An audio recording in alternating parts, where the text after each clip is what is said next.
Mu'idatul hasanah afla akhiru sana yang akan disampaikan oleh Al-Mukarramah Ustazah Ainun Nikmah SPDI MPD. Dumateng panjenenganipun Ibu Ustazah Ainun Nikmah wedal saha panggenan kawula sumanggaaken.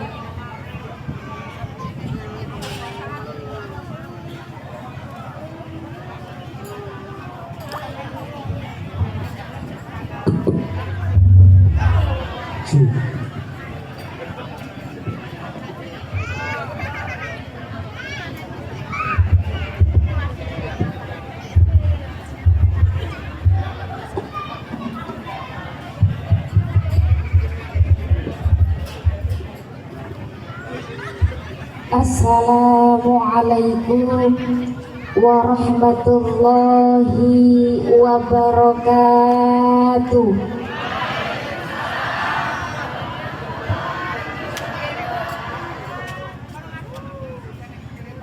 Bismillah, alhamdulillah, assalatu wassalamu ala sayyidina wa maulana Muhammadin ibni Abdillah wa ala alihi wa sahbihi wa mawalah, amma ba'du.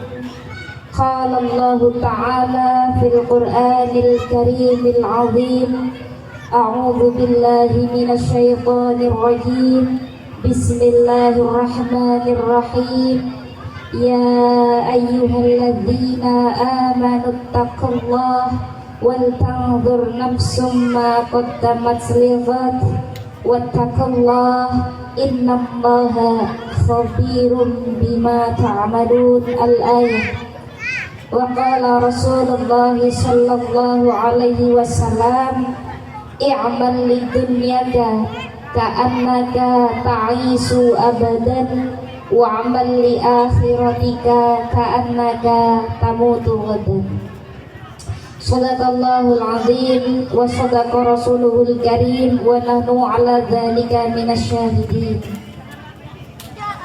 Qala rabbi shrah li sadri wa yassir li amri wahlul 'uqdatam min lisani yafqahu qawli. Yang saya hormati para alim, ulama, para kiai, para masyayikh, para asatidz, tokoh agama, tokoh masyarakat, sesepuh, bini sepuh yang insya Allah kita tunggu-tunggu juga barokah ilmunya, barokah doanya, nafa'nallahu bi'ulumihim, engkang tidak bisa saya sebutkan satu-satu. Kepada Bapak Camat, Bapak Lurah, dan segenap jajaran pemerintah daerah yang hadir, yang saya hormati, yang juga tidak bisa saya sebutkan satu persatu. Tidak lupa juga kepada Bapak jajaran kepolisian yang hadir, yang saya hormati, keluarga besar Nahdlatul Ulama, mulai dari pimpinan cabang, pimpinan majelis wakil cabang, beserta seluruh keluarga besar Nahdlatul Ulama, nggih muslimatnya, ansornya, fatayatnya, bonsernya, seluruh jamiah Nahdlatul Ulama di kampung apa ini, di Papan Asri ya, desa Papan Asri yang saya hormati. Tidak terlupa kepada wali santri, jamaah pengajian, hadirin hadirat, seluruh tamu undangan yang hadir di majelis ini yang insya Allah dimuliakan oleh Allah, amin Allahumma. Tidak lupa juga kepada adik-adik saya, santriwan, santri putri, mas-mas, mbak-mbak, sing ganteng-ganteng, sing ayu-ayu, sing durung rapi, kabeh sing kula banggaaken yang juga kita sayangi bersama. Bapak Ibu hadirin rahimakumullah. Bu, kelihatan apa mboten? Yang belakang ketok ora? Saya berdiri sebentar ya. Berdirinya sebentar aja, nanti duduk lagi ya. Sudah terlihat? Gimana, sama fotonya sama apa beda? Ayu fotone asline. Ayu fotone wis diedit ping 10.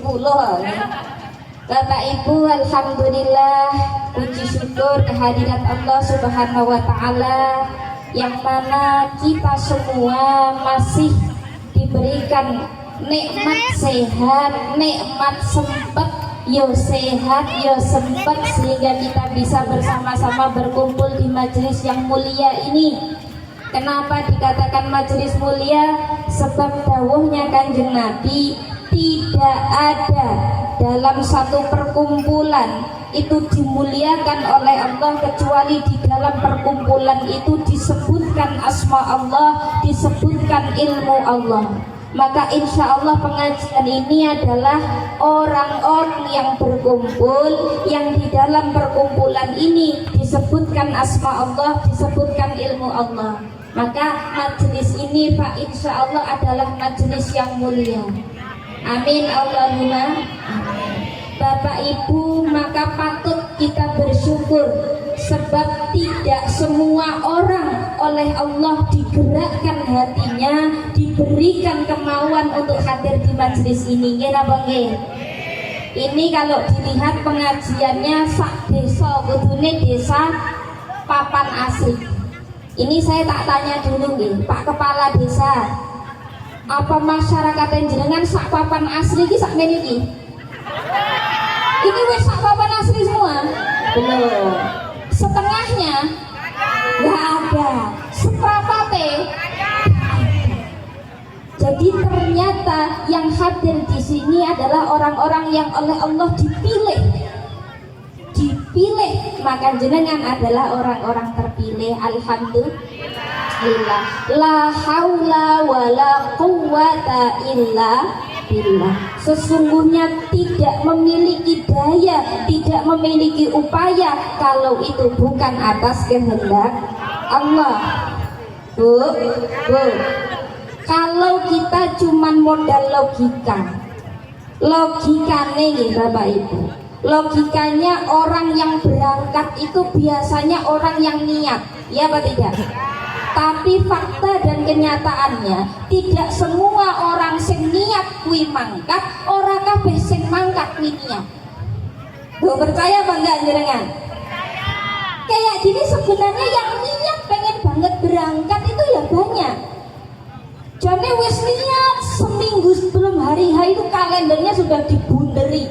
Pokoknya tanggal 5 hari Minggu aku arep mangkat ngaji. Dadakan teko tanggal 5 isu-isu lho dadak wetenge mules. Mules nang WC ping 10 gak mari-mari sidane niat ning ora. Padahal sudah punya karep, sudah punya keinginan. Tapi oleh Allah ternyata la haula wala quwata illa billah, ngersane Gusti Allah ora mangkat. Sebaliknya ada orang yang enggak niat ning terpaksa mangkat ya nek. Ketoke sing guyune banter lho. Sebenarnya enggak suka pengajian, opo lah pengajian ki rono rene krudak-kruduk panas-panas nggih ngopo. Lu wong aku dodolane batik ada.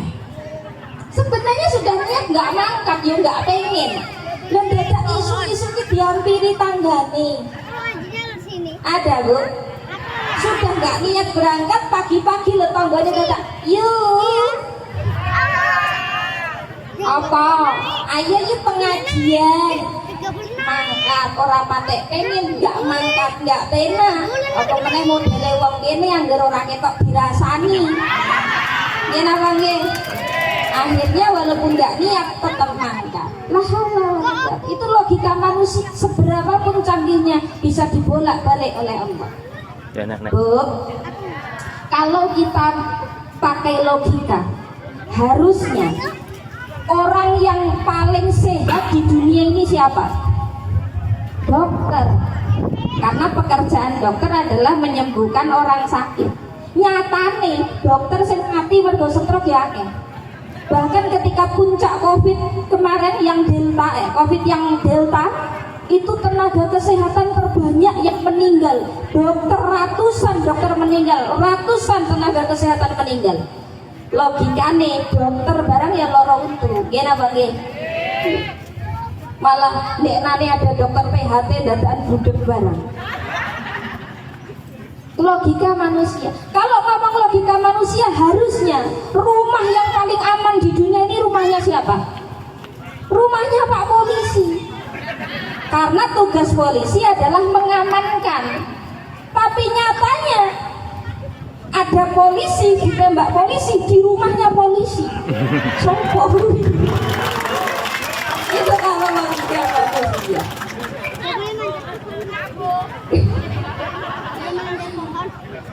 Kalau pakai logika manusia, harusnya Pak, rumah yang paling bagus itu rumahnya siapa? Rumahnya tukang. Kudune rumahnya tukang itu paling apik sebab dia ini ku kerjaan yang ngapi iyo main kong. Tapi nyatanya tukang sebelum di rumah seperti itu ada. Ya kayak omai gede kalau tabrak agak sedidangan dari omai kong. Hadirin rahimakumullah.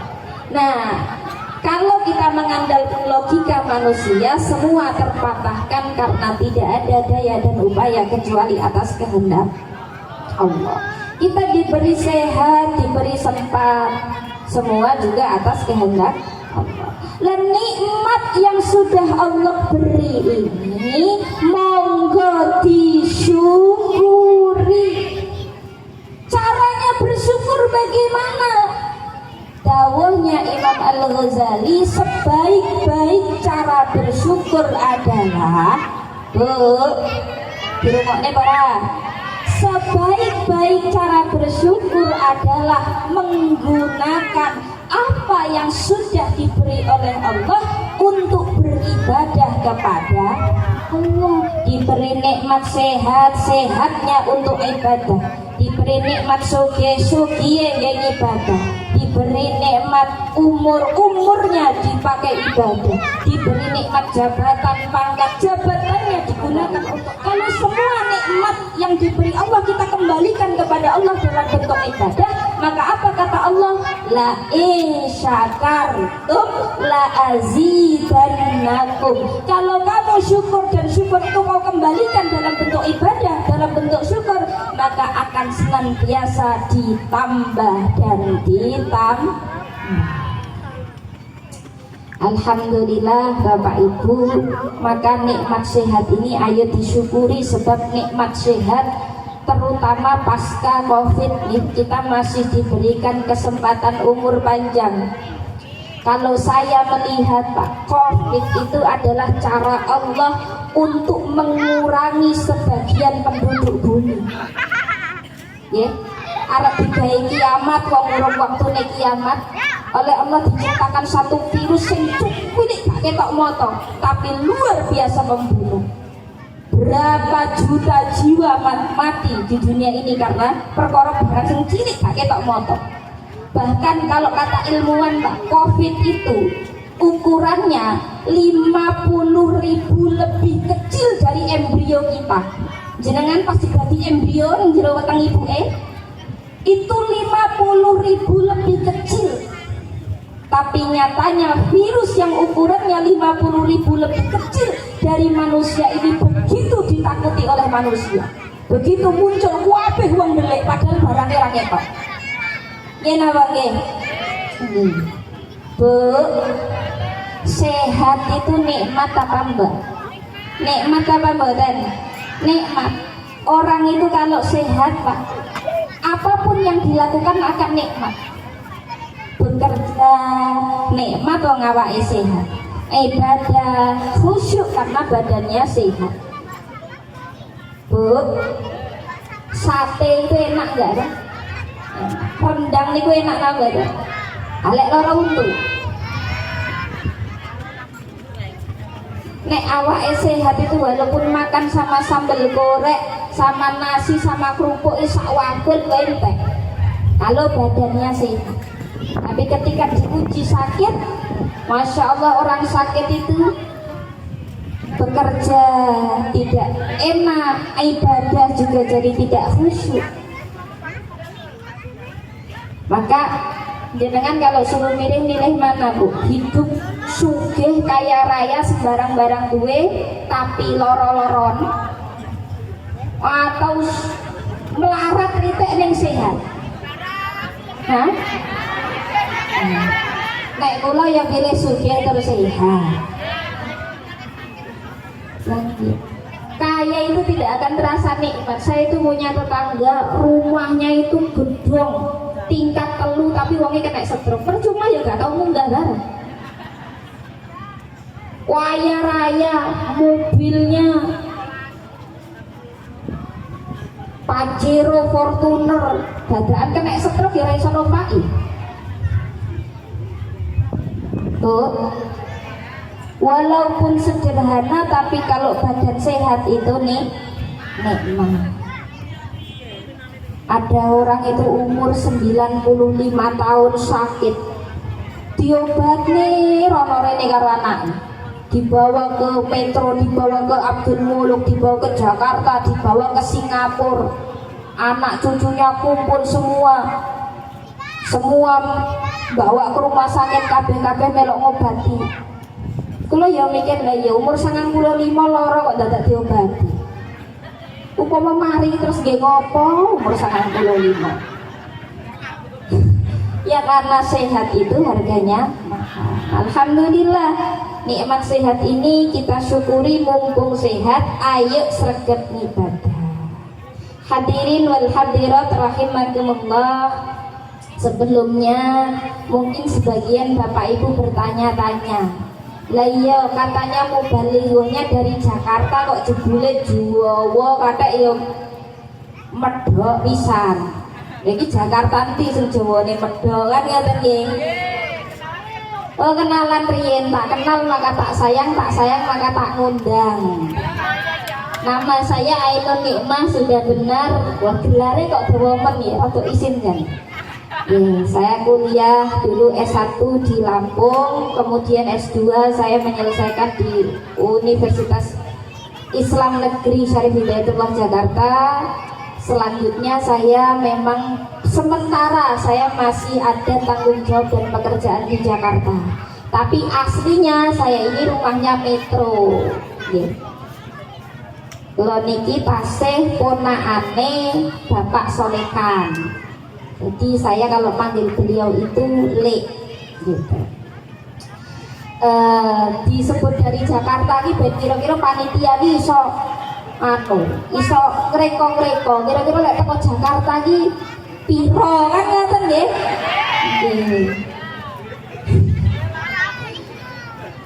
Bapak Ibu lek ngundang kula niku sing penting sumbut. Sumbut itu saya ngaji jenengan mendengarkan.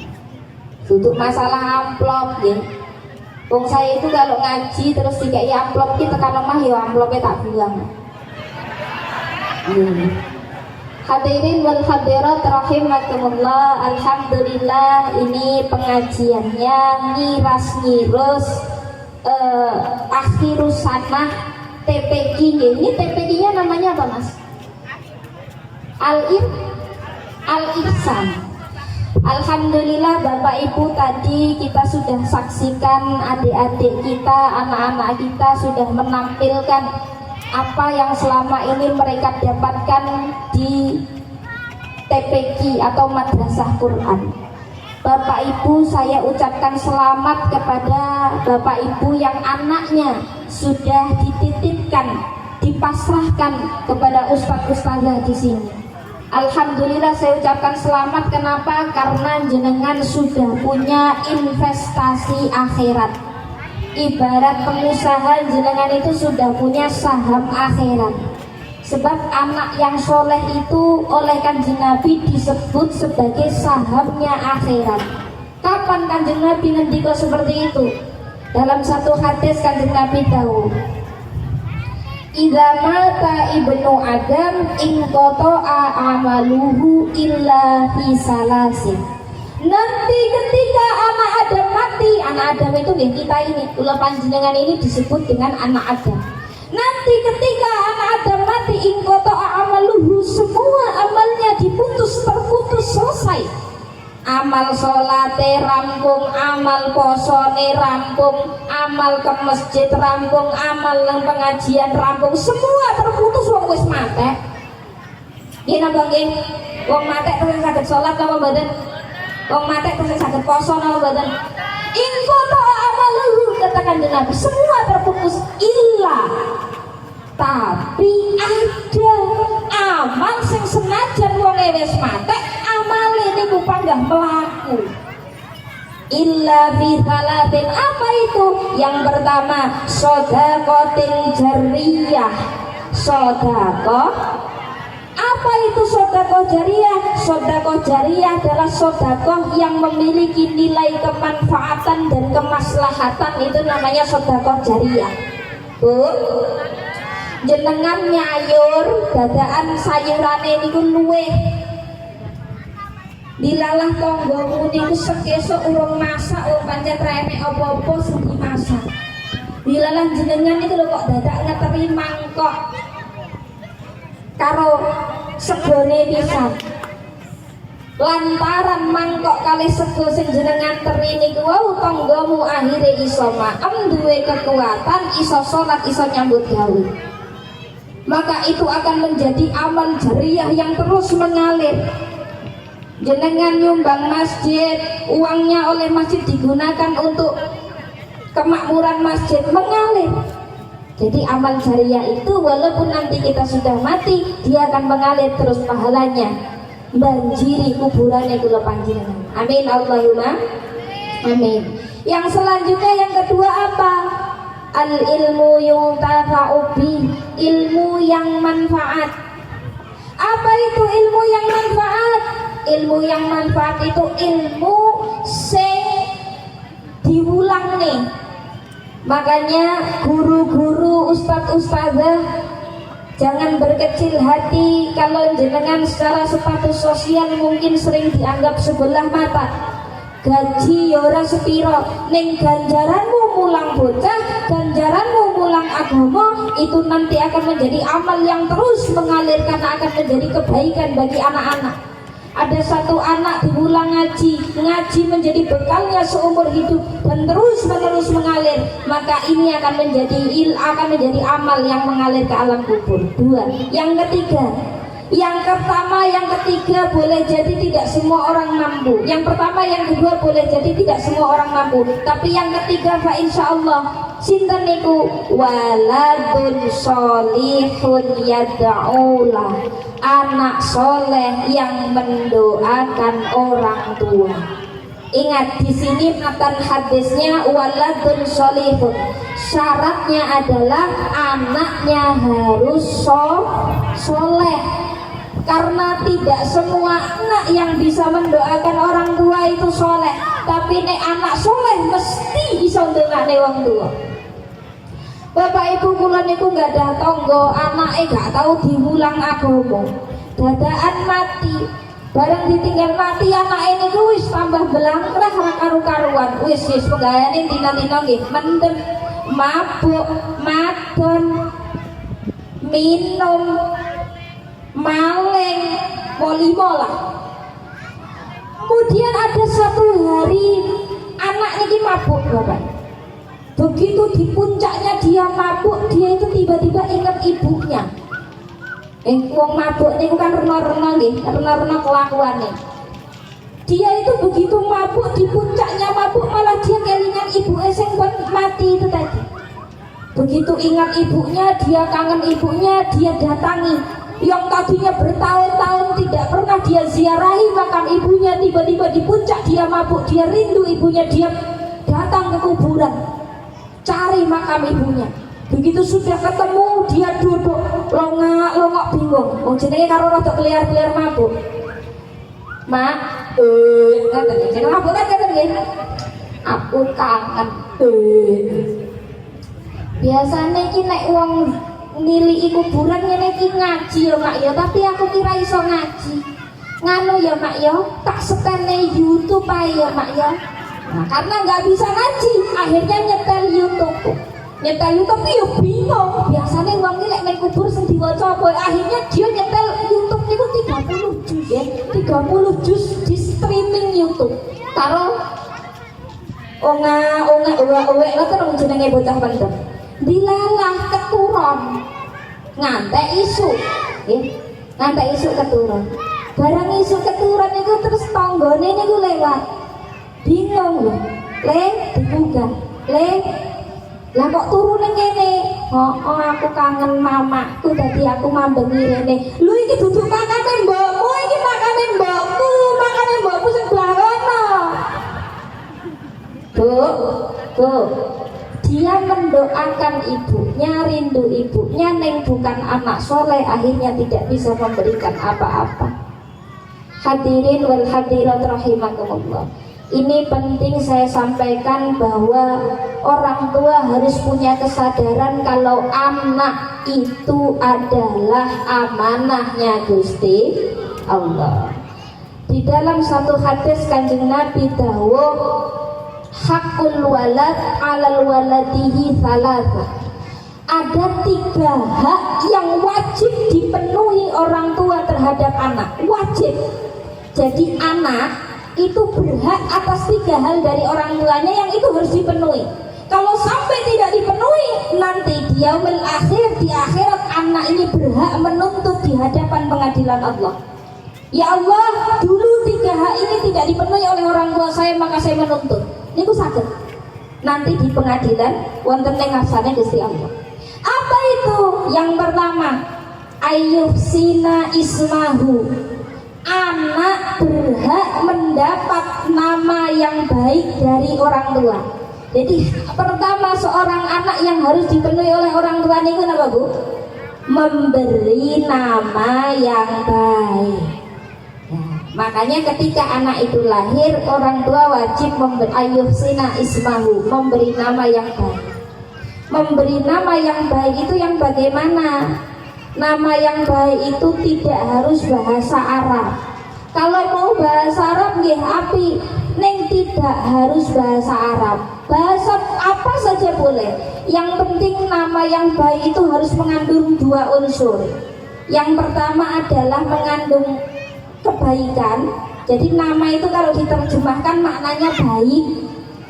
Syukur-syukur kalau ada tafaul kepada namanya Nabi, namanya Kanjeng Nabi, namanya para ulama, namanya para sahabat, itu juga lebih baik. Yang kedua, nama nek diceluk ki ora ngisin-ngisini anak. Nah ini juga penting. Karena ini berpengaruh terhadap tumbuh kembang anak. Jangan sampai ngei jeneng anak kuwi lek koncone nyeluk bocah isin. Karena nama ini akan tersematkan sampai tua. Makanya yang jenengi anak ini, apalagi ini kan sudah zamannya sudah lebih modern nih. Carilah nama yang baik. Apa harus bahasa Arab? Enggak harus bahasa Arab. Daripada bahasa Arab malah salah. Enek uang niku pengen anaknya dinamai bahasa Arab, ning orangnya itu orang ngerti bahasa Arab. Anaknya dikasih nama Abdul Butun. Jangan tahu nama Abdul Butun itu artinya apa? Abdul itu artinya kawula, hamba, butun itu perut. Makanya bocah mangan. Kayak sapi, gayem mai. Nah, yang perlu jadi catatan kalau memberi nama Abdul itu harus disandarkan kepada lafaz Allah. Tidak boleh tidak disandarkan kepada asma Allah, karena Abdul itu artinya hamba. Jadi kalau mau nama anaknya Abdul itu harus, kalau enggak Abdullah ya Abdurrahman, Abdurrahim, Abdussalam. Sepenting harus disandarkan kepada asma Allah. Baik. Kemudian setelah memberi nama yang baik, yang kedua apa? Kewajiban orang tua atas anak yang nomor 2 adalah ayyuhsina murdi'ahu. Bu, orang tua wajib memberi pengasuhan yang baik. Catat ini. Pengasuhan itu meliputi apa? Pengasuhan itu yang pertama meliputi kasih sayang, yang nomor 2 meliputi pemberian nafkah. Jadi ada 2. Yang pertama merawat, ngomong itu harus dengan kasih sayang. Memberikan kasih sayang dan cinta kepada anak niku hukumnya wajib. Anak harus dididik dengan kasih sayang. Kalau anak dididik dengan kasih sayang, maka di dalam dirinya juga akan tumbuh rasa kasih sayang. Didiklah anak dengan cinta. Nek nesu karo anak ya nesulah atas dasar cinta. Kalau kau marah kepada anak, marahlah atas dasar cinta. Itu yang pertama. Yang kedua, ayusina murti'ahu, berilah ia makanan dan minuman dari hal-hal yang baik. Hal-hal yang baik itu meliputi halalnya dan zatnya. Bapak Ibu rahimakumullah, ada satu cerita dulu ketika Al-Imam As-Syeikh Al-Imam Syafi'i radhiyallahu anhu. Imam Syafi'i itu ketika masih bayi itu, orang tuanya niku saking hati-hati nih. Ketika Imam Syafi'i masih usia bayi, pada satu hari Imam Syafi'i itu tidur, sedang tidur. Waktu itu Imam Syafi'i masih menyusu. Ketika sedang tidur, dilalah orang tuanya itu kalau siang itu harus mencari ikan karena mereka orang tuanya adalah nelayan. Ketika waktunya mereka mau cari ikan, Imam Syafi'i ini masih tidur. Arab digugah mau dibangunin, kok kasihan masih tidur. Akhirnya dititipinlah ke tetangga. Bapaknya Imam Syafi'i ngomong sama tetangga, "Yuk, anakku kayak nengomah isih turu. Aku titip ya. Nanti kalau Imam Syafi'i bangun, tolong digendong dulu. Nanti sore saya dan istri saya pulang." "Oh nggih Pak." Berangkatlah orang tua Imam Syafi'i ke kali mencari ikan. Begitu pulang, betapa kagetnya bapaknya Imam Syafi'i melihat Imam Syafi'i lagi disusoni karo tangganya. Dilalah tangga ini juga punya anak seumuran dan sama-sama masih nyusu. Begitu melihat Imam Syafi'i disusoni karo tanggane, akhirnya Imam Syafi'i diminta, "Loh yuk, kok anakku disusoni?" "Oh nggih Pak, tadi anaknya bangun nangis kasihan. Sepertinya haus jadi saya susoni." "Oh nggih, matur nuwun."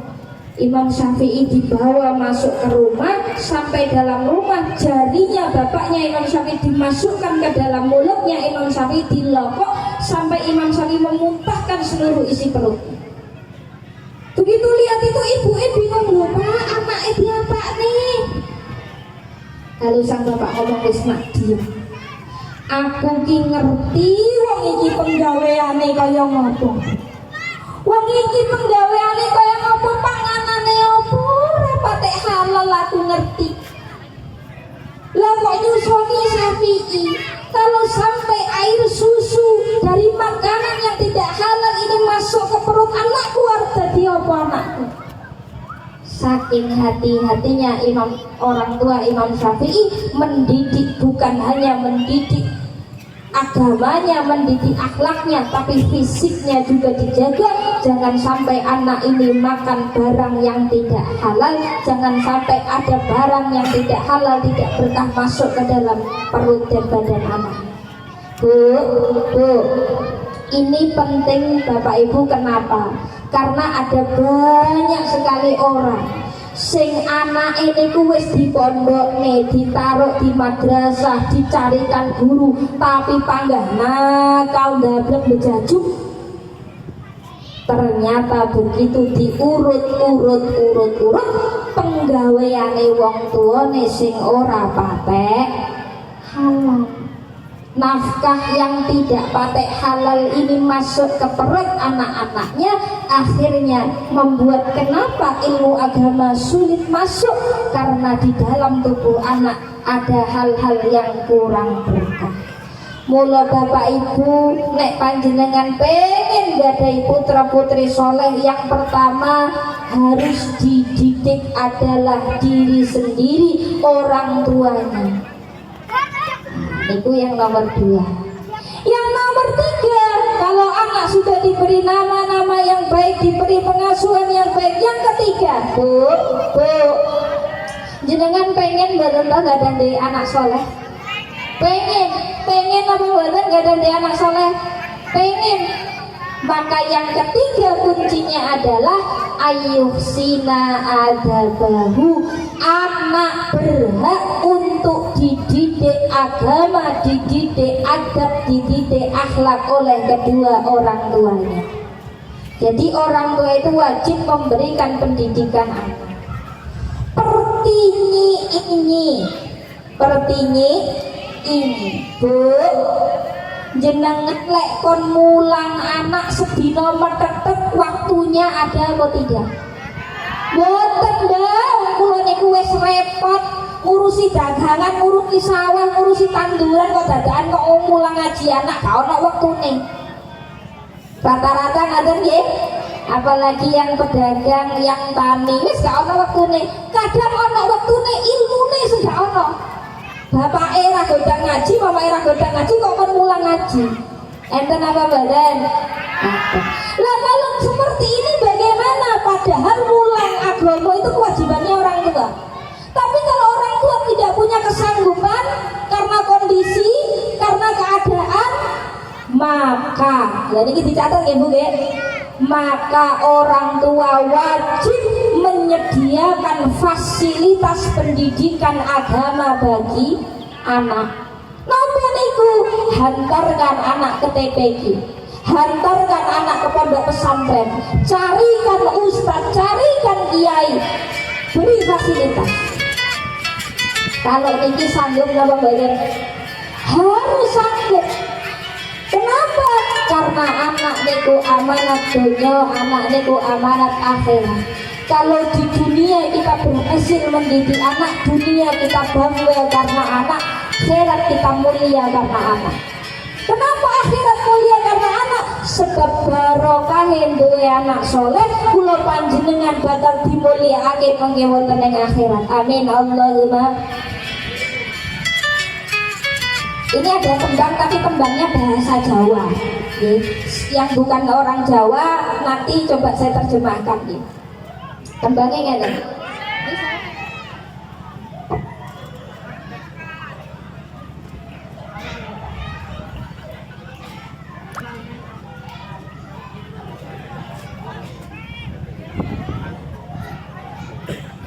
Ini penghubung di belakang saya ini ada pengiring musiknya, saya gak nganggur-nganggur ditabuhi nih Mas. Pun siap? Dino malam Jumat, dino malam Jumat, ahli kubur dile omah, ya diwacane Quran ajan sakalimat, hati paring musab berbebas ini, menyang kubur duduk tangan ketamisan. Allahumma sholli ala Muhammad, ya Rabbi sholli ala Nabi Muhammad. Dino malam Jumat ahli kubur dile Bu, ulama ahlu sunnah wal jamaah itu punya keyakinan bahwa nanti setelah kula panjenengan ini wafat sedo mate nggih, setiap malam Jumat kita ini akan menunggu kiriman doa dari anak. Dino malam Jumat ahli kubur tile omah. Nanti setiap malam Jumat kita ini akan pulang ke rumahnya masing-masing. Lah ngopo kok boleh jaluk diwacane Quran najan sak kalimat. Kita akan pulang karena kita rindu untuk dibacakan Quran oleh anak-anak kita. Ada orang itu setelah mati setiap malam Jumat belas gak pernah oleh kiriman. Tanggane kiwa tengen angger malam Jumat kirimane berlimpah sebab anaknya padha ahli Quran kabeh. Tapi dia itu ndepipil ngenteni senajan Fatihah lho gak tau dikirimi. Akhirnya karena ndak pernah dikirimi pulang Bu. Pulang di rumah.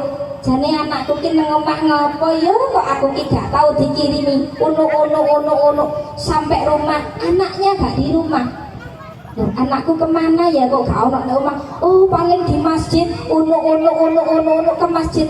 Didelok siji-siji jamaah Kang Tukiman, Kang Ngadiem, Kang Sukijo.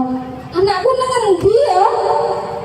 Akhirnya pulang lagi, paling ngarep melok, paling malam Jumat iki yasinan lho. Jumat iki yasinan gone sapa ya? Oh, Jumat iki gone Pak Parman. Oh, aku tak gone Pak Parman. Ono jegungu nang omahe Pak Parman deloki siji-siji. Anakku kok gak enak. Akhirnya pulang. Mau aku mlaku ki kok enek rame-rame. Kok enek rame-rame kayak gone sapa? Oh, kayak gone Yuparni mantu to beke wis payu anake kae. Rame terus moro nyedak lho.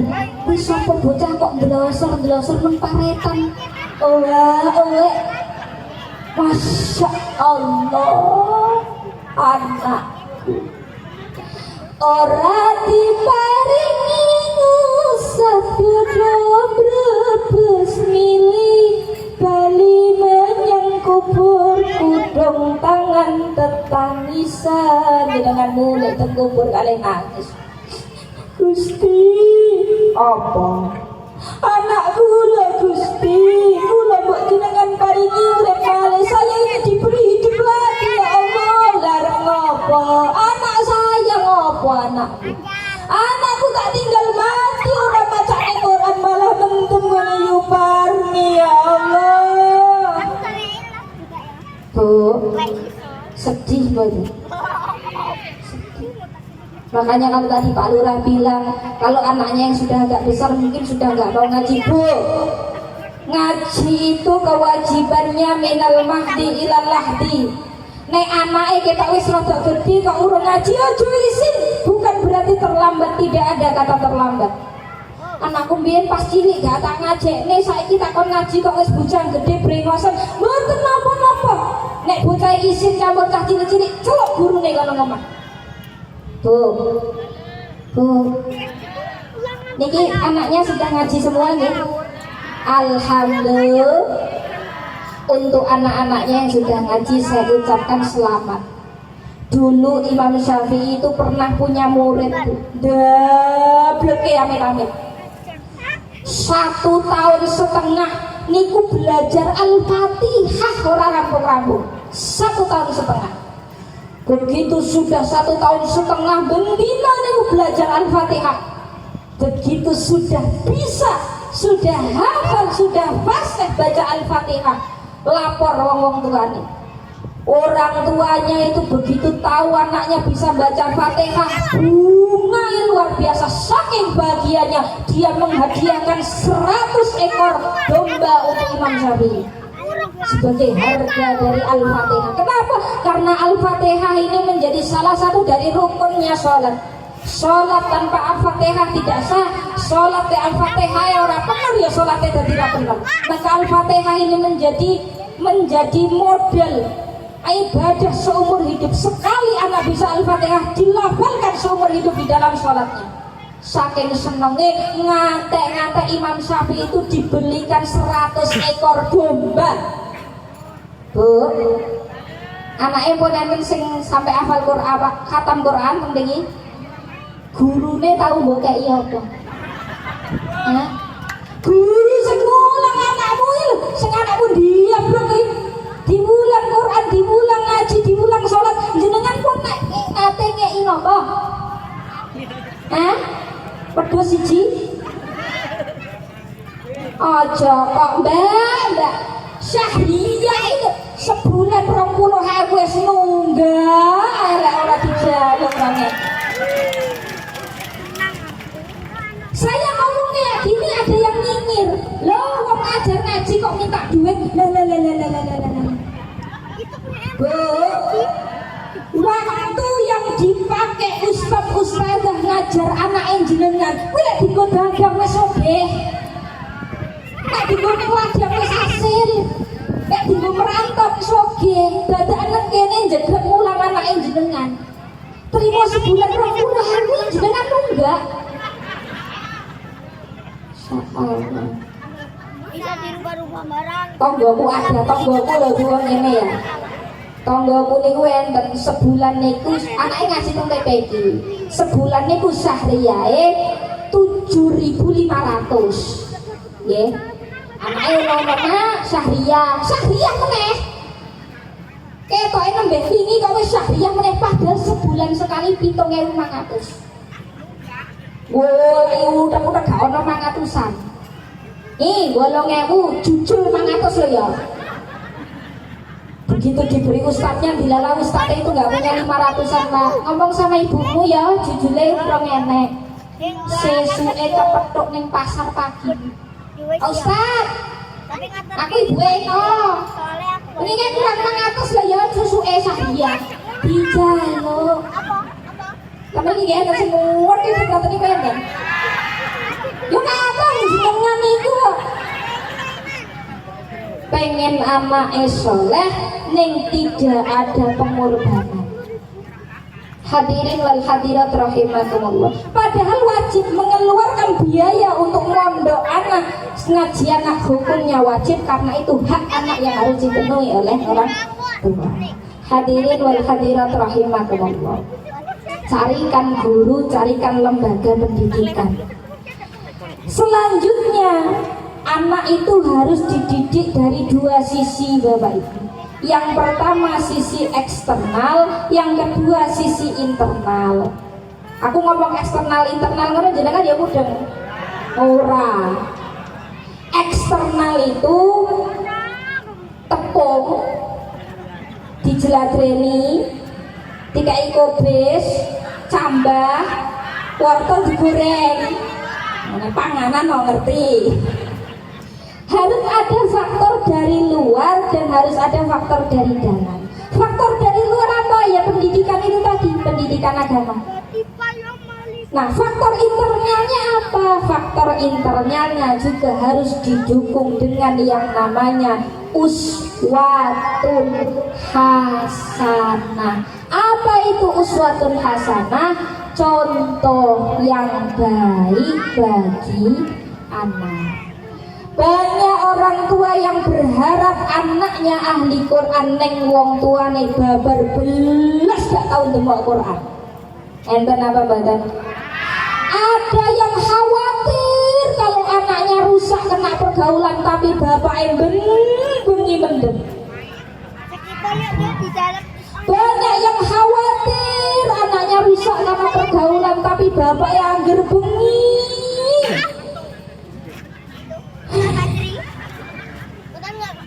Turut perapatan totoan. And then tembriki orang sini kok iya makan saya ngendi jajal itu nih masyarakat jenengan lho Pak Lurah. Hadirin rahimakumullah. Nah, ini penting bahkan ya bahkan ngendikane Kanjeng Nabi, kalau engkau ingin anakmu berbakti, maka kamu pun harus berbakti. Banyak orang tua yang ingin anaknya berbakti sama orang tua, sayang karo orang tua, solek tuwek pengennya di rumah anak, tapi dia tidak memberi contoh bicara di rumah orang tua. Kata, pengen dua anak, tidak mau kalau disakiti anak, tapi dia setiap hari di depan anak mencontohkan yang tak imamai bapak. Enten apa badan? Ingin punya anak berbakti tapi dia tidak mencontohkan bagaimana menjadi anak berbakti. Enten bocah niku nyuwun tak imama. Begitu dia omongi le, iki mamamu kok bestai. Oh, mama yang bendino nyentak imbah kok. Bu, ngerumat wong tua birrul walidain itu sanal kita berhasil didik anak. Ya memang rumah wong tua niku angel karena kalau ngendikane kiai niku wong tua itu seperti Quran suwek. Al-Quran yang sobek itu lho Pak. Ya, dibuang yo kualat, di rumah diwaca yo angel. Wong tua niku saya tambah umur, saya tambah tua, itu ada fase yang dia kembali seperti anak-anak. Di rumah yo angel, ning ora di rumah yo malati. Maka ya di rumah sak rumah-rumah. Kalau berbakti kepada orang tua ini kita contohkan di depan anak, maka anak juga akan melihat bagaimana orang tua ngrumat baik. Bu, sing ngatur nggih. Hadirin wal hadirat rahimakumullah. Yang banyak kasus seperti itu biasanya mertua karo mantu. Nggih. Kok guyu? Napa namanya nggih usum ngoten niku? Watan, wong ya mangkat, sing gak atur karo mertuane iki mangkat. Bu, mertua itu jadi gini, ngendikane Imam Hambali, orang tua yang harus kita hormati itu ada 3. Yang pertama orang tua yang melahirkan kita, yang kedua orang tua yang mengajari kita agama atau guru-guru kita, kiai-kiai kita, ustaz-ustaz kita, yang ketiga orang tua yang menikahkan engkau dengan anaknya, berarti mertua. 3 orang ini wajib dihormati dan haram hukumnya disakiti. Bahkan di dalam fikih mertua itu statusnya sama dengan orang tua. Didemok ya seorang batali, dinikahi haram hukumnya, dan itu selama-lamanya. Walaupun misalnya dia sudah bercerai dengan suaminya, maka mertua ini statusnya tetap mertua, Bu. Tetap haram dinikah dan tetap tidak batali kalau wudu. Jangan baru wudu kok kedemok karo bapak mertua niku lek cara Imam Syafi'i tidak batal. Dan mertua itu haram dinikah selama-lamanya. Jadi memang statusnya sudah sama seperti orang tua. Durhaka sama mertua, ya padha hukumnya durhaka sama orang tua. Maka hormat kepada mertua sama wajibnya dengan hormat kepada orang tua. Cuman kadang-kadang ya sing gedhi iki mertuane. Kadang-kadang mantu ki wis nyalek kon-konan sebelah sing rono rene ngomongnya mantu malah mertua. Kok kita suweneng apa ya jenengan ngalami tenan. Enten wong ki rono rene ngomongnya mantu niku ngeten.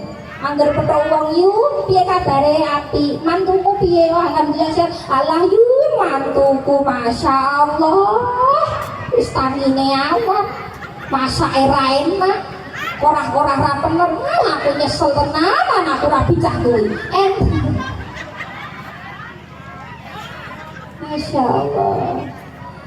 Jenengan nek dadi mertua ya dieling-eling, mantu kuwi yo anakmu.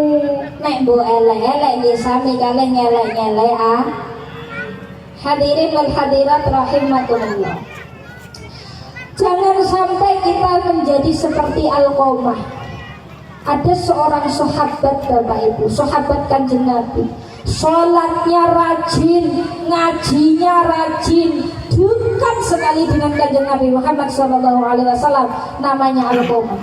Pada satu hari Alqamah niku sakit yang sangat parah dan sudah sekarat.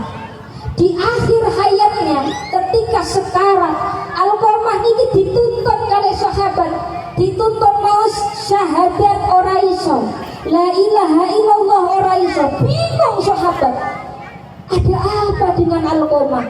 Dia ini sholatnya rajin, jamaahnya selalu di samping Kanjeng Nabi, tapi kenapa matinya sulit? Wah, akhirnya sahabat ini datang sowan Kanjeng Nabi. Kanjeng Nabi, niki ajeng nyewanke masalah Alqamah. Loh, kenapa? Alqamah niku sudah berhari-hari sekaratul maut, nggak mati-mati, nyebut ya ora iso. Dibimbing pun tidak bisa menyebut la ilaha illallah. Terus Kanjeng Nabi itu mendel. Begitu Kanjeng Nabi mendel, terus Kanjeng Nabi ngomongnya kali sahabat. Wes, saiki sampean celuk ibuke Alqamah. Ngomong bahwa saya ingin bertemu. Akhirnya para sahabat ini datang ke rumah ibunya Alqamah, dijemputlah ibunya Alqamah ini, dibawa ke tempat Kanjeng Nabi. Bu, niko anak jenengan Alqamah sekaratul maut, tapi kok gak mati-mati dan tidak bisa nyebut. Apakah ada hal yang menyakitkan atau hal yang kau belum ridho terhadap Alqamah? Ditanya seperti itu, apa jawaban ibu Alqamah? Kanjeng Nabi, saya tidak punya anak yang namanya Alqamah. Sampai saking lorone itu sampai gak gelem ngakoni anak. Kaget Kanjeng Nabi loh. Wonten napa lho Bu? Ada apa? Alqamah itu anak yang saya besarkan dengan kasih sayang. Saya biayai, saya ini janda Kanjeng Nabi, bontang saya banteng tulang, bontang panting biayai Alqamah. Saya didik dia dengan kasih sayang. Tapi begitu Alqamah menikah, dia lupa dengan saya. Pas duwe bojo belas, gak tahu sambang kula Kanjeng Nabi, gak tahu eling kula loro, gak ditilihi. Ngebeti bojone daripada aku. Terus Kanjeng Nabi dawuh, Bu, Alqamah di ngapura nggih, karena Alqamah ini sahabat saya, kasihan. Mboten, tidak akan saya maafkan. Tidak semudah itu Ferguson. Nah, nek cara saiki. Mendengar jawaban itu akhirnya Kanjeng Nabi ngomongnya, sahabat, sekarang saya minta tolong carikan kayu bakar. Sahabat cari kayu bakar. Setelah terkumpul kayu bakar, Kanjeng Nabi bilang, sekarang bakar Alqamah. Mendengar seperti itu ibu Alqamah itu langsung duradosan, lho Kanjeng Nabi, sik kok ajeng dibakar Alqamah niku lha napa kok? Bu, Alqamah ini durhaka.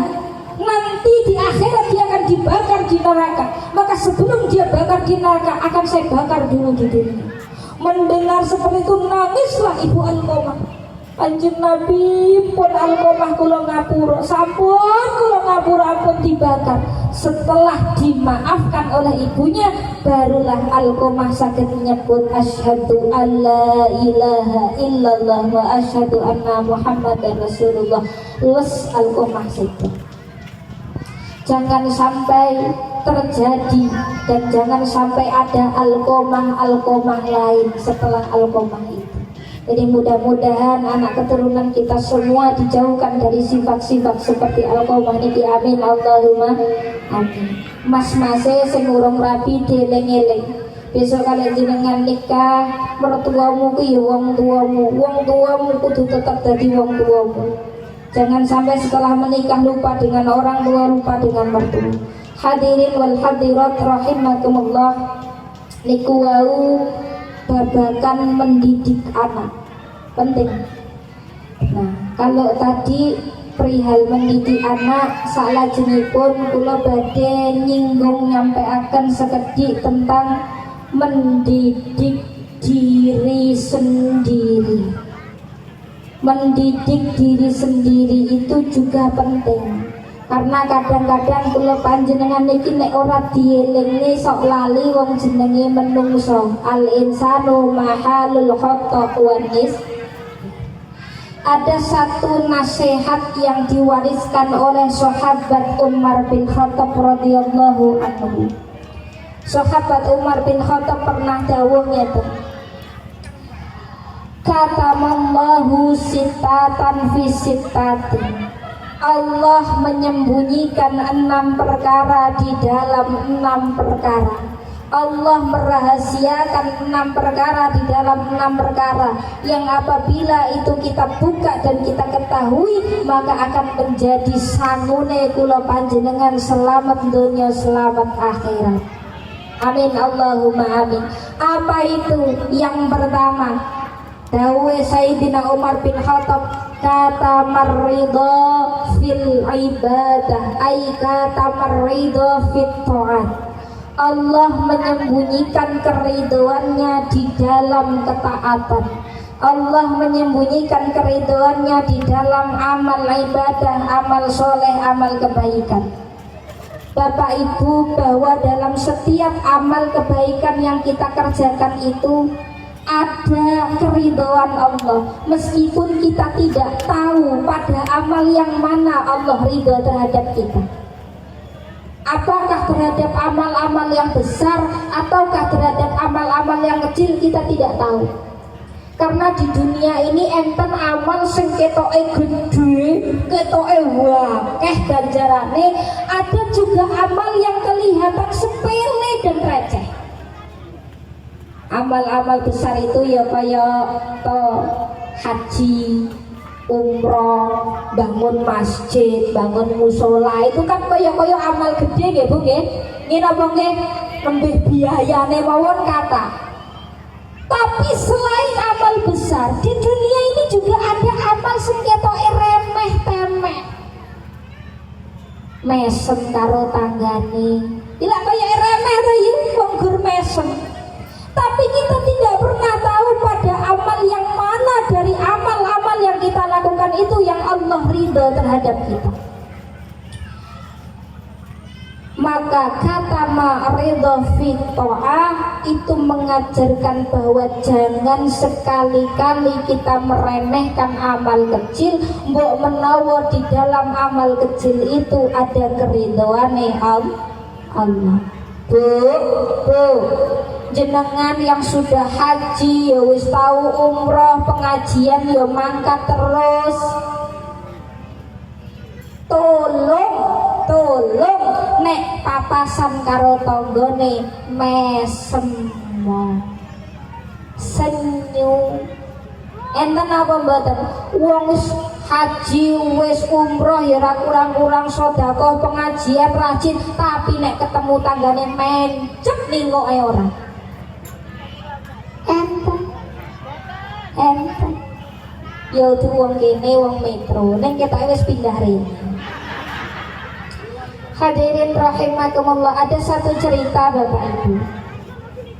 Ada satu cerita salah sepeninggalan setelah Sayyidina Umar bin Khattab Sedo meninggal, salah satu putranya itu mimpi.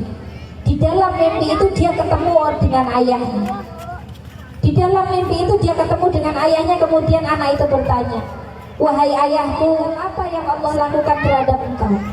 Lalu Sayyidina Umar bin Khattab menjawab, "Anakku, setelah aku meninggal, Allah ridho terhadap seluruh amalku." Lalu sang anak bertanya lagi, "Wahai bapakku, apa yang membuat Allah ridho terhadap amal-amalmu? Apakah sholatmu? Apakah jihadmu?" Lalu Sayyidina Umar bin Khattab menang. Baru menang itu terus Sayyidina Umar bin Khattab cerita, "Nak, dulu pada satu siang aku pernah berjalan-jalan di terintis kota Madinah. Ketika aku berjalan-jalan, aku ketemu bocah cilik yang sedang bermain-main dengan burung usfur. Burung usfur itu nek cara neng papan asli iki ya manuk pret iki lho. Pret, tahu pret nggih? Ya. Ada anak kecil di terintis kota Madinah itu dolinan manuk pret. Jadi kakinya diikat sama tali terus diburne. Nanti kalau sudah terbang dibatak. Diburne mana dibong jenenge bocah cilik biasa kayak ngoten niku nggih. Dolanan pitik, dolanan tak cilik kan semua. Melihat seperti itu kok Sayyidina Umar niku melas karo manuk niku ya. Dibatak, diburne dibatak sampai kepleh niku. Akhirnya terus Sayyidina Umar ingat ngendikane Kanjeng Nabi. Kanjeng Nabi pernah dawuh, irhamkum ma fil ard yarhamkum ma fis sama. Cintailah, sayangilah seluruh yang ada di bumi, maka Allah dan seluruh penduduk langit akan menyayangimu.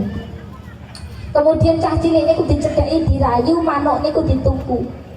Setelah dirayu, dituku, bareng dituku, burung itu dibebaskan. Manuk empret iki lho cuwilik, ditumbas, dibebas. Ketahuilah anakku, amalku melepaskan burung usfur itulah yang membuat seluruh amalku selama hidup di dunia diridhoi oleh Allah. Hajiku, sholatku, puasaku, semua diridhoi oleh Allah lantaran aku pernah membebaskan seekor burung usfur. Bu, kita tidak pernah tahu pada amal yang mana Allah ridho. Ketoke amale wah gede-gedean, belum tentu Allah ridho. Ketoke amale sepele, siapa tahu disitulah keriduan Allah. Ulang jenengan lek nyayur kok ketoke rada akeh titik jajan sak mangkok diterne nggone tanggane. Mbok menawa lewat sak mangkok sayur gori niku ada keridhaan Allah. Nek jenengan melampah-lampah ning dalan kok ketemu beling, ketemu paku singkrehno, mbok menawa nyingkrehne paku niku dadi ridhone Gusti Allah. Jenengan mlaku-mlaku kok papasan karo tanggane mesemu, mbok menawa mesemu kuwi sing nggarai ridhone Gusti Allah. Yang pertama. Yang kedua apa? Wagatamal ghadab fi ma'asi. Allah menyembunyikan murkanya di dalam perbuatan maksiat. Kalau tadi kita tidak boleh menyepelekan amal walaupun itu kecil, yang kedua jangan menyepelekan maksiat walaupun itu kecil. Maksiat ya ora seketoke cilik ya nek seketoke gede. Mbok menawa di dalam maksiat yang kecil itu justru terdapat murkanya Allah. Ada orang ditawari untuk memilih satu dari 3 dosa, minum, zina, atau membunuh. Lalu si fulan ini mikir, wah, nek membunuh itu dosanya besar, nek zina juga dosanya besar, aku tak milih minum aja lah yang dosanya kecil. Dianggapnya nek mabuk niku dosane cilik. Akhirnya yang glogak toa, bareng-bareng glogok toa mendem, bareng mendem melaku neng dalan papasan karo wong ayu. Papasan karo wong ayu niku kok ya wis ora kuat, akhirnya diperkosa, zina. Begitu selesai diperkosa karena takut ketahuan, akhirnya si perempuan ini dibunuh. Akhirnya bermendem merkosa ya mateni iya. Bu, Pak, itulah kenapa di dalam syariat segala yang memabukkan itu haram meskipun sedikit, karena efeknya juga akan menjadi besar. Mula sing tesik rada-rada seneng mendem ayo dilereh. Yang nomor 3, wagatama auliya'u bainal abid. Allah menyembunyikan wali-walinya di antara manusia-manusia. Menurut ulama ahlu sunnah wal jamaah, khususnya Syafi'iyah, setiap 40 orang itu ada 1 orang wali. Jadi neng desa papan asri ki koyone yo akeh wali nih. Wali murid. Tapi ngeten Bapak Ibu, wali itu tersembunyi dan rahasia. La ya'riful wali ila wali. Tidak mengetahui seorang wali kecuali wali. Jadi tersiri, kita tidak pernah tahu. Tapi kula yakin sampeyan iki mesti ana wali siji. Wis mbuh bakul sosis, mbuh tukang parkir, mbuh tukang sound system, kita tidak pernah tahu. Maka apa? Jangan pernah menyepelekan manusia. Senajan wong niku ketok asor, menawa sing yang kita sepelekan itu ternyata adalah waline Gusti Allah. Bahkan ulama sepakat dan ulama yakin bahwa masih ada 1 orang nabi yang hidup sampai hari ini. Namanya Nabi Khidir. Wakila Nabi Khidir itu membo-membo. Tahu membo-membo? Apa ya membo-membo itu? Menyamarkan diri. Nabi Khidir itu masih hidup dan sekarang itu membaur dengan kita. Bukan tidak mungkin dalam hidup kita itu pernah sekali ketemu kali Nabi Khidir. Nggih.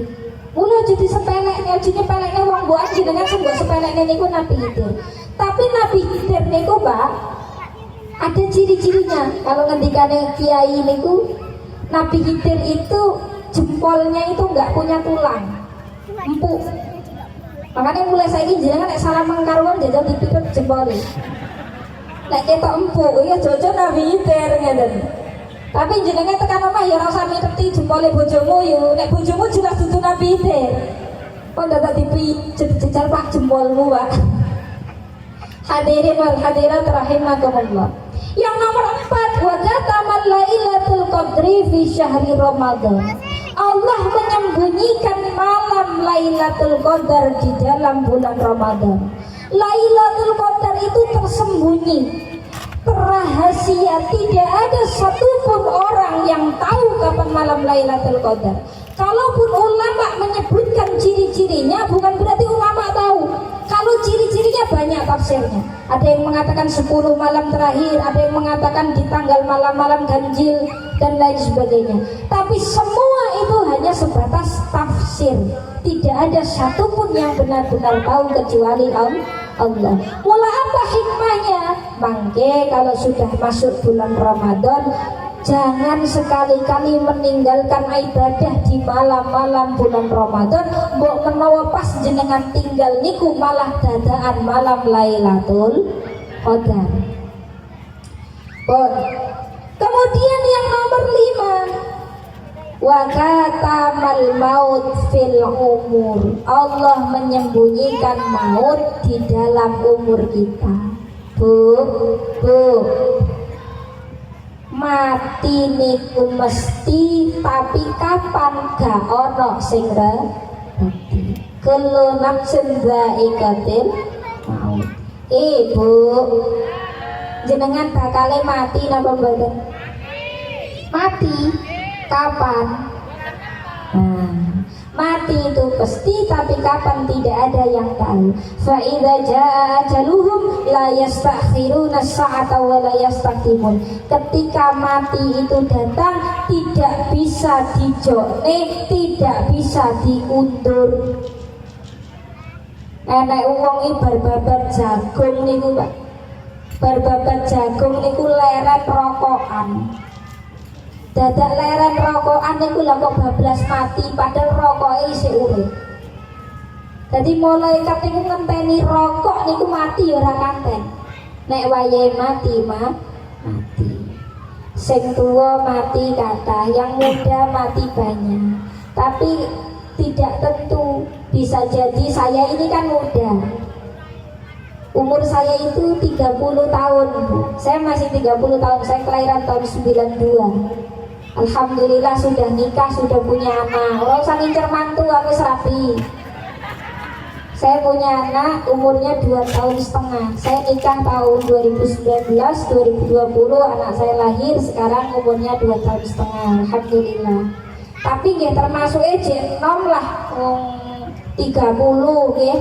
Nah biasanya wong mati itu kan yang tua duluan. Nah yang muda seperti saya ini belakangan. Tapi nggak mesti, bisa jadi saya belakangan, jenengan duluan.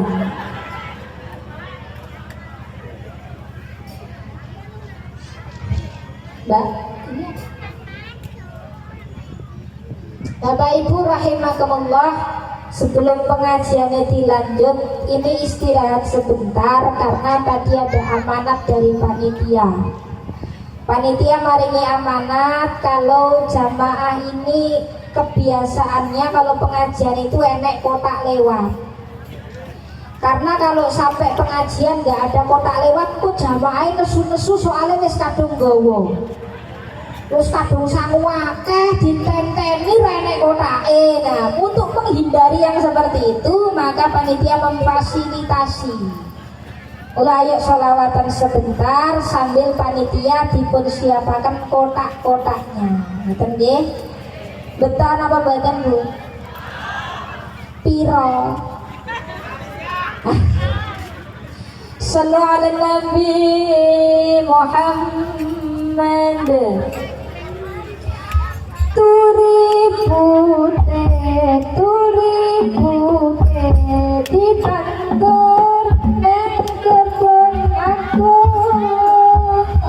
seret di goyangmu, amalmu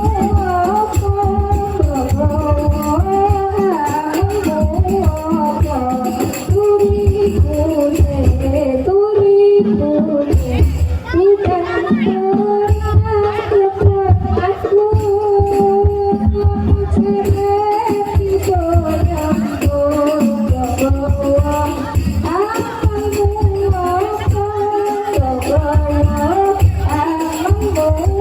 apa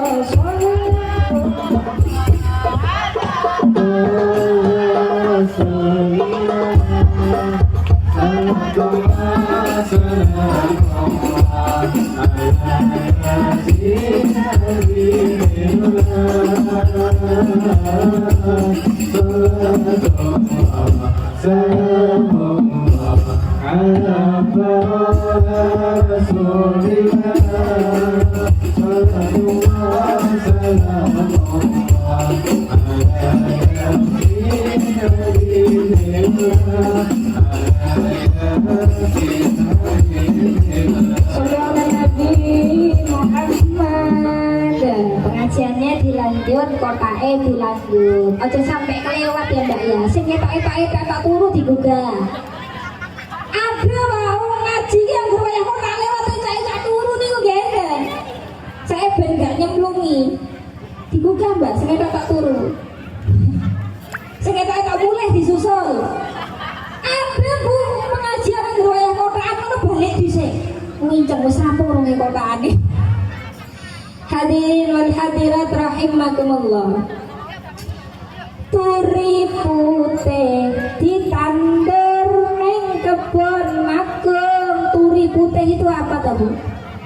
Turi putih itu parian. Parian untuk mengibaratkan kita itu nanti akan seperti turi putih.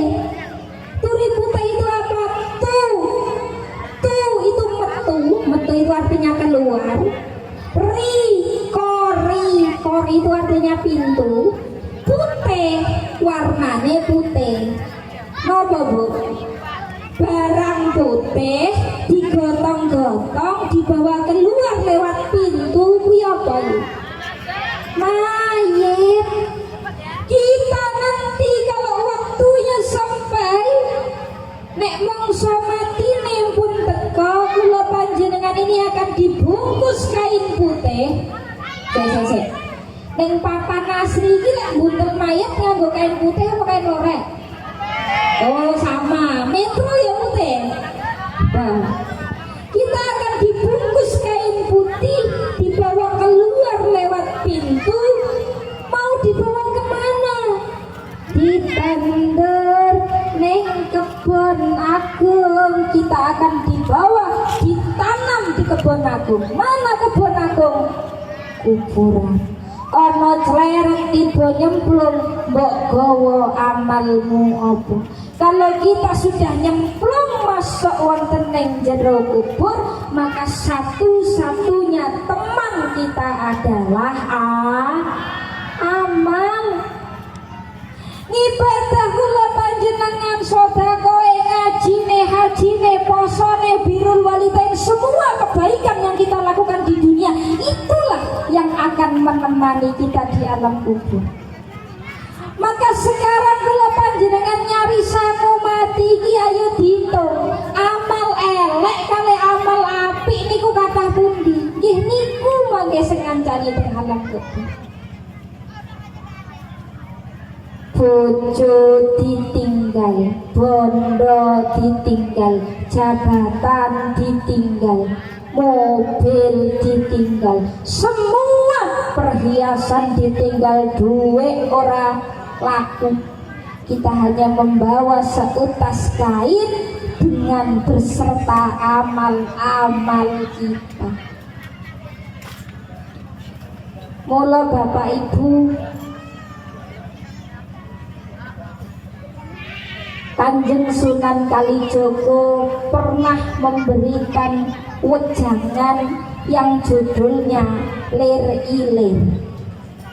Yang bukan orang Jawa pernah dengar tembang judulnya Lir Ilir? Lir ilir, lir ilir, tandure usum lilir. Tak ijo royo-royo tak senggo temanten anyar. Bocah angon, penek no blimbing kuwi, lunyo-lunyo penek no kanggo mbaso toto tira. Apa mboten? Toto tira kumiter bedahing pinggir, tontomono jlumatono kang nganggo sebo mangko pompong padang pompong jembar yo surao lir ilir tandure wis sumilir. Bapak Ibu, kita hidup di dunia ini dibayang-bayangi dengan keindahan, kemewahan, jabatan, pangkat, bondo donya yang akhirnya rentan sekali membuat kita ini terlena. Jenengan ngertos lir ilir tandure sumilir itu digambarkan seperti padi yang sudah mendekati mangsa panen. Indah ya Bu nggih, pating semelilir, indah sekali. Dunia ini digambarkan sebagai keindahan, maka banyak sekali orang yang tertipu, orang yang terpeleset, wong sing terlena karena donya lali karo agama, mengejar dunia meninggalkan agama, isu sore nyambut gawe direwangi ninggalne salat, naudzubillahi summa naudzubillahi min. Karena ngejar jabatan direwangi sikut sana sikut sini, menjatuhkan sana menjatuhkan sini, rayahan tukaran karo bolo koncone dewi. Enten apa badan? Padahal dunia ini kalau dikejar juga tidak akan ada ujungnya. Bondon dunia kok dibanding-banding ke, saing-saing ke ya mesti salah.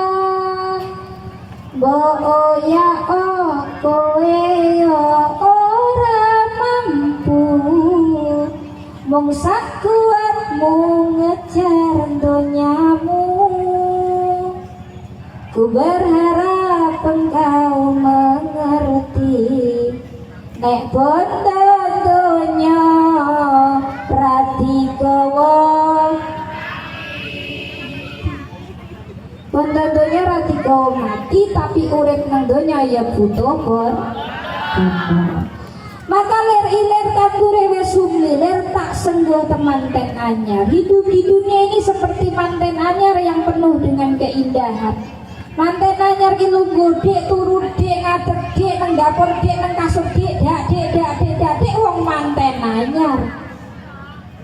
Bu, sudah pernah jadi manten anyar semua nggih? Coba diingat-ingat Pak, diingat-ingat Pak, dulu waktu masih manten anyar itu kira-kira syahdunya seperti apa?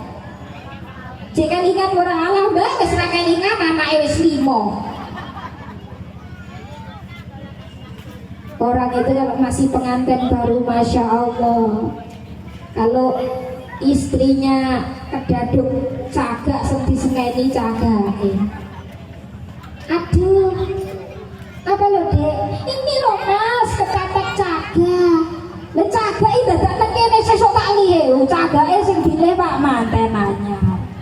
Saat ini jenengan gitu saya ngatain mbak. Nah ibu ketatak cagak matam. Aduh, apa teman iki lho ketatak cagak makane mlaku ki melek matane iki. Dunia digambarkan seperti indahnya pengantin baru, tapi ingat pengantin enggak salah waseannya. Dunia tidak selamanya, karena nanti kita akan berpulang ke alam yang abadi, inggih menika alam akhir. Mulai cah angon penek no blimbing, kita dipanggil cah angon oleh Kanjeng Sunan karena memang hakikatnya manusia itu seperti cah angon. Kita ini cah angon Bu. Kalau cah angon itu apa bahasa Indonesianya? Anak gembala, anak yang menggembalakan hewan gembalaan, itu namanya cah angon kalau bahasa Jawa. Setiap manusia itu digambarkan seperti cah angon. Kalau cah angon itu punya ngon-ngonan, kita juga punya ngon-ngonan. Kalau cah angon itu yang disangkon sapi, wedhus, kebu. Angon yang sukses adalah cah angon yang kalau ngon-ngonannya manut. Nek bocah angon sapi, sapi ini manut. Kon melaku, dinaikin juga mau. Waktunya pulang, berarti sing angon pinter. Tapi kalau ada cah angon kok sing bingung ki gak manut, berarti angone kurang pinter. Lah kalau cah angon punya ngon-ngonan, kita juga punya ngon-ngonan. Setiap kita ini punya gembalaan yang namanya nafsu. Orang hidup itu pasti punya nafsu. Nafsu itu adalah ngon-ngonan kita. Pinter tidaknya dilihat kita yang mengendalikan nafsu atau kita yang dikendalikan nafsu. Manusia tidak mungkin hidup tanpa nafsu, karena manusia dengan nafsu itu seperti telur dengan cangkang. Telur keluar tidak mungkin tanpa cangkang, Bu. Nek enek endok metu ora karo kulite kono jenengan nggih. Apa ya payu didol? Yo, kowe gelem ora tuku ndokku. Pitekku kalau ngendok, tapi remek kulite ya campur telek. Nggih napa nggih? Tidak mungkin telur keluar tanpa cangkang. Tidak mungkin manusia dilepaskan dari nafsu, karena manusia dengan nafsu itu satu paket. Tapi mangan telur lek sak cangkange ya kelotan. Kalau kita tidak pandai, kitalah yang dikendalikan nafsu. Maka cah angon penek no blimbing kuwi. Kita disuruh menek blimbing. Blimbing itu adalah buah yang punya gigir 5. Syahadat, sholat, zakat, poso, haji. Rukun 5 dilakoni kanthi mampu sak mampune. Sak nemen-nemene gak iso, kita harus mendirikan satu rukun yang tidak pernah boleh ditinggal, yang namanya rukun sholat. Setiap ibadah, sholat adalah kepala dari setiap ibadah. Cah angon ibadah. Kita dinasehati oleh Kanjeng Wali Songo, oleh Sunan Kalijogo untuk senantiasa taat terhadap apa yang diperintahkan oleh Allah. Lunyu penekno, walaupun licin, walaupun sulit penek, kanggo basuh dodo tiro. Bu, kita ini seperti pakaian. Pakaian itu kalau dipakai ya pasti kotor.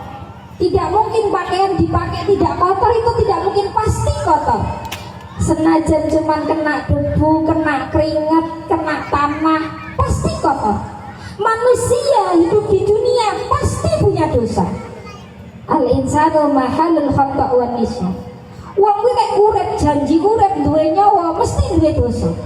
Karena satu-satunya manusia yang tidak mungkin berdosa hanyalah Kanjeng Nabi Muhammad sallallahu alaihi wasallam yang sudah dijamin dengan sifat maksum. Selain Kanjeng Nabi tidak ada kiai ritek, ustadz ritek, semua tidak luput dari dosa.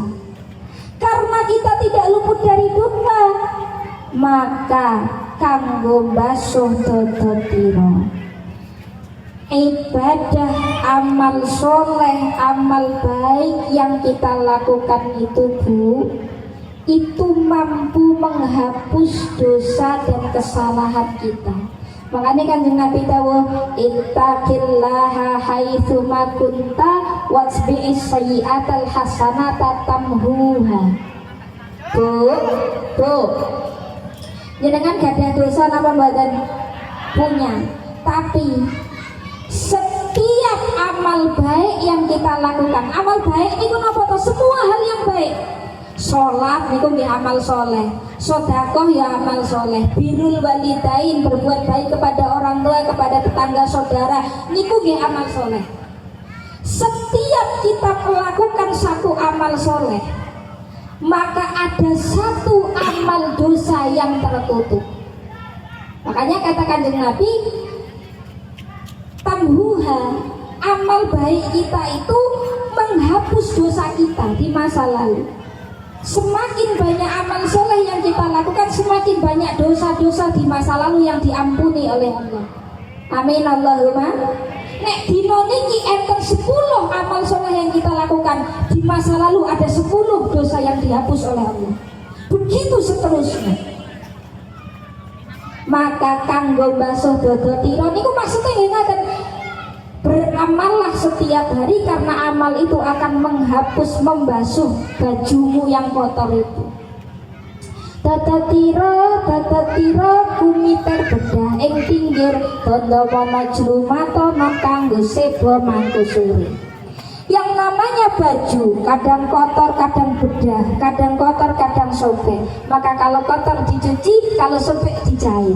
Kenapa? Sebab pakaian ini, diri ini nanti pada waktunya akan kita bawa kanggo sebo mengko sore, akan kita bawa sowan nok ngarsane Gusti. Bu, jenengan mau pengajian saja bajunya dipilihkan yang paling bagus, yang paling bersih, yang paling rapi. Nggih napa nggih? Pak, jenengan mau ke rumah Pak Lurah ayo. Klambine sing apik, sing resik, sing rapi. Lah iki ajeng sowan Gusti Allah. Masa iya arep udo? Tidak. Maka kita mempersiapkan sebaik-baiknya diri. Nek nanti wayahe kula panjenengan sowan makarsane Gusti Allah, kita tampil sebagai manusia yang kafah, manusia yang bersih karena memperbanyak amal soleh. Nanti di yaumil akhir akan terlihat tuh wong sing amal solehe akeh kuwi dosane mesti titik, sebab sudah terhapuskan. Syukur-syukur amal soleh kita lebih banyak daripada maksiat kita, maka sehingga nanti ketika kita sholat, amal maksiat, amal dosanya sudah hapus semua, tinggal amal solehnya. Amin Allahumma amin. Hadirin rahimakumullah, yang terakhir, khatamas sholatul wusta bainas sholawat. Minum lagi ini.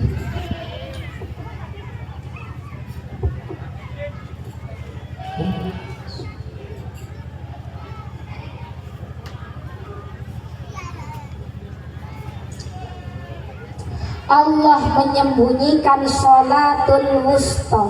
Apa itu sholatul wusta? Sholatul wusta adalah sholat yang paling dicintai oleh Allah.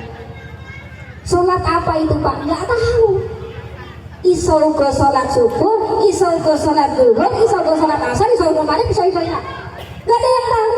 Sholatul, tapi yang jelas di dalam sholat kita itu ada waktu di mana sholatul wusta. Maka jangan sekali-kali meremehkan, meninggalkan sholat. Mbok menawa justru sholat yang kita tinggalkan itu ternyata adalah sholatul wusta. Tapi insya Allah lek tiang papan asli niki wong sholat kabeh nggih Bu nggih. Ketok-ketoke dari perahu paniki ketoke cemerlang wis ahli sholat sedanten insya Allah. Amin Allahumma amin. Sebab memang Islam itu hanya berdiri dengan sholat. Artinya as-sholatu imaduddin, cagake agama niku wis paling standare wong Islam niku nggih sholat. Ngoten lah standare lah, elek-eleke wong Islam niku sholat. Bu, sholat itu ibarat kepala. Sak elek-eleke awak senajan cilik ireng mambu, kalau masih punya kepala wijik payu rabi. Ya napa nggih? Sejelek-jeleknya amal kita, tapi kalau kita masih punya sholat, nanti Allah bisa melihat kita lewat sholat kita. Saapi-api awak gagah gede dhuwur putih mulus tapi lek renek ndase. Bu, jenengan mau punya mantu gagah gede tinggi putih tapi nggak punya kepala. Buareng derek-derek monggo disekseni mantene metu gleng-gleng renek ndase yo bubar sing nyembah. Sebanyak apapun amal, kalau kita meninggalkan sholat seperti badan tanpa kepala mati. Naudzubillahi summa naudzubillahi min dzalik. Hadirin wal hadirat rahimakumullah. Engkang terakhir sing pengen kula sampaikan saderenge ditutup niki pun zuhur nggih. Bu, Ini zamannya zaman digital, eranya sudah 4.0. Kita ini sudah berpacu dengan teknologi dan informasi. Hari ini manusia itu semakin rentan membuat kesalahan, semakin rentan berbuat dosa. Kalau teknologi memudahkan kita dalam banyak hal, teknologi juga bisa menjebak kita dalam banyak hal. Makanya mawas diri, menjaga diri, sing ngati-ngati niku penting. Kalau ngendikane kiai kula ngeten, Bu, kula sukani anu iki. Tips bagaimana supaya kita itu senantiasa selamat di dalam kondisi apapun. Ngeten. Ayo disadari, ditanamkan bahwa kita ini muslim. Kita ini orang Islam, kita ini muslim, kita ini ngerti agama. Ketika kita akan melakukan sesuatu, ayo dicek, ayo dimuhasabah. Kira-kira aku ki nek ngene ki pantes apa ora? Muslim niku nek ngene ki pantes apa ora? Seorang muslim, kalau saya berbuat begini itu pantas atau tidak? Kalau ternyata tidak pantas, jauhi. Karena memang hari ini kalau itu tidak, kontrolnya tidak dari diri kita, nggak rusak Bapak Ibu, rusak. Bu, sekarang segala informasi itu ada dalam satu genggaman yang namanya HP. Kalau kita tidak punya kontrol diri atas kedaulatan kita menggunakan teknologi, maka kita akan terjebak oleh teknologi. Teknologi itu punya yang namanya sistem algoritma. Itu yang banyak menjebak kenapa manusia itu terjebak dalam lingkaran kesalahan dan tidak bisa keluar. Apa itu algoritma? Bu, jenengan kalau orang sini ada yang sudah suka belanja di marketplace, belanja online. Umpun kata nggih, berarti wong tekan kene barang nggih. Shopee niku nggih tekan kene barang, bukan apa nggih. Nggih. Sekarang saya tanya, Bu, pernah nggak jenengan nyari sepatu misalnya di Shopee? Nyari sepatu di Shopee, milih. Mari kuwi ditutup aplikasinya. Terus jenengan pindah buka Facebook, tiba-tiba muncul iklan sepatu. Pernah napa badan? Pernah. Buka Instagram muncul iklan sepatu. Padahal golek sepatunya di Shopee, tapi munculnya di aplikasi platform-platform lain. Itu yang namanya algoritma. Jadi teknologi artificial intelligence itu memampukan gadget kita untuk menjaring minat. Jadi HP ini ngerti nek wong iki jek golek sepatu.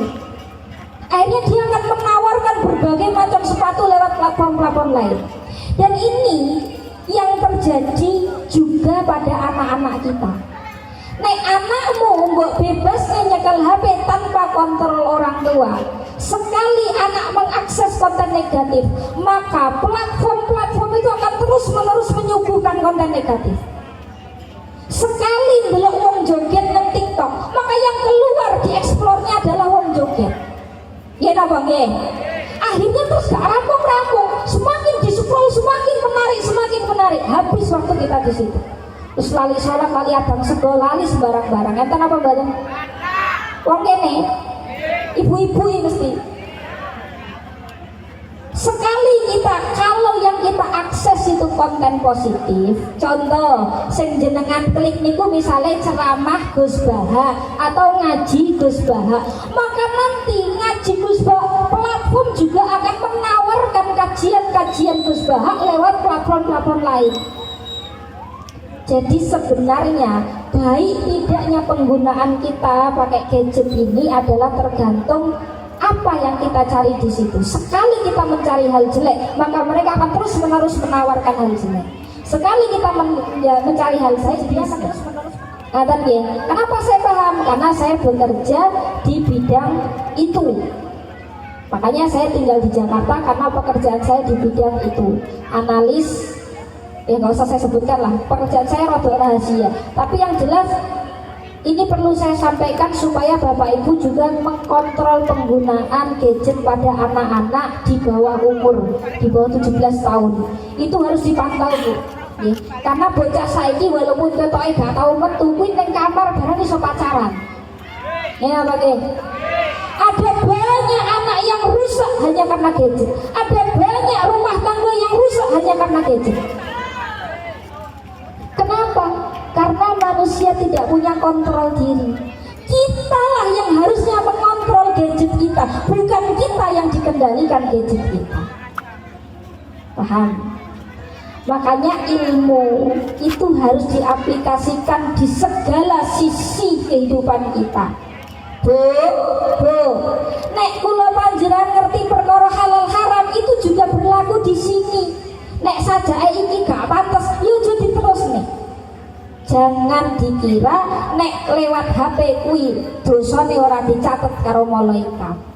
Usah ini modele nek wong rasa-rasa ki ora ning ngarisan kok, Pak. Ning grup WhatsApp. Wong wis grupe sak WhatsApp wis isine ngrasani tuki 6 tuki jan parinah wis dirasani kabeh. Sekarang itu kalau mau nyelatu uang gak usah datang moro omahe, tinggal gawe status. Nggih napa nggih? Lalu siapa yang bisa mengkontrol diri kita? Mula lek wis wong Islam, wong NU, wong seneng ngaji, perilaku di dunia nyata juga harus mencerminkan orang muslim yang baik.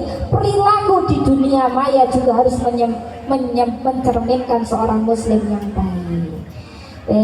Dilereni maksiate, ayo golek amal akhirate. Niki pengawasan niki kula tutup nggih dengan sebuah lagu. Saya gak ngantuk, Bu. Kula tak nyanyi damel penutupan oleh.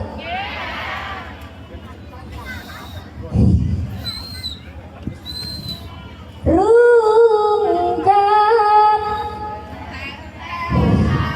Kok wah, paling dengan lagu konoane. Rungkat ente-entean urip nang donya mung dinggo dolanan, nyawane melayang ora sembahyang, bakal rugi temenan. Rungkat entean, ayo padha tansah eling pangeran, leremo maksiatmu ayo diakei amal akhiratmu. Oh, sak wonten mawon Bapak Ibu ingkang Allah hormati, nek pengen tutup ya sampean undang ngono. Happy asmara nggih.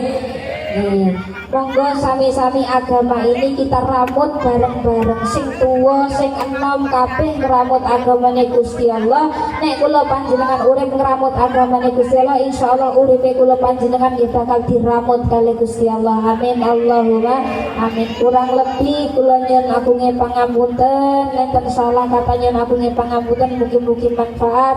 Kula cekapaken sampai di sini saya akhiri, wallahu muwaffiq ila aqwamit thoriq. Assalamualaikum warahmatullahi wabarakatuh.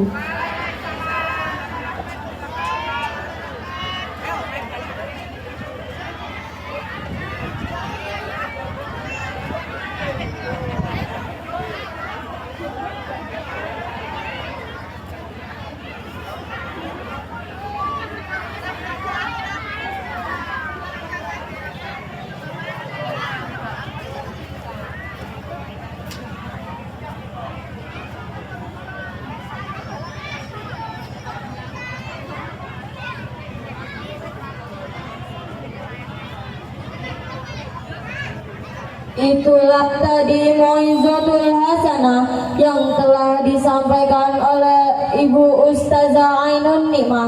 Semoga bermanfaat bagi kita semua. Amin Allahumma amin. Hadirin hadirat rahimakumullah, meningkat acara yang ke-6 doa yang akan dipimpin oleh Al-Mukarram Simbah Yai Muhammad Mujib Laminuddin Al-Hafid. Dumateng panjenenganipun Simbah Yai Mujib Laminuddin Al-Hafid wedal saha panggenan kawula sumanggahaken.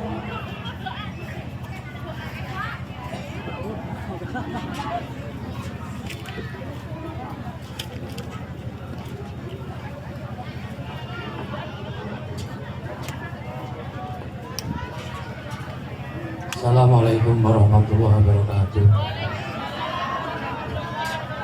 A'udzu billahi minasyaitonir rajim. Bismillahirrahmanirrahim.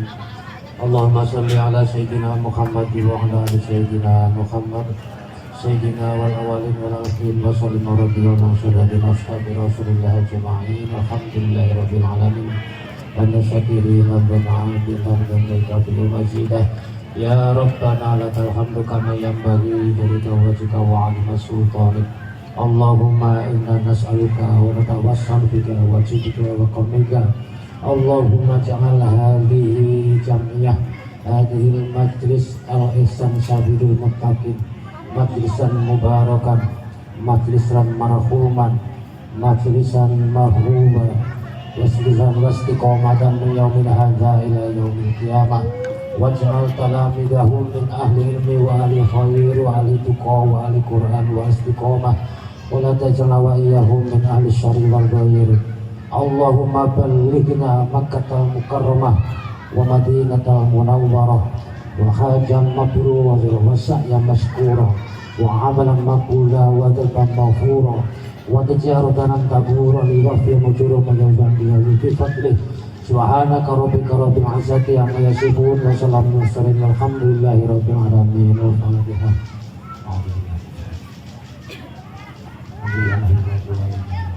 Assalamualaikum warahmatullahi wabarakatuh.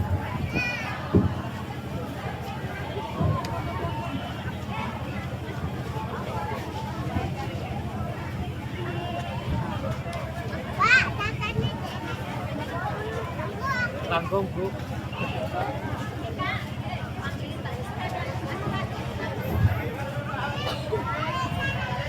Selanjutnya nutup.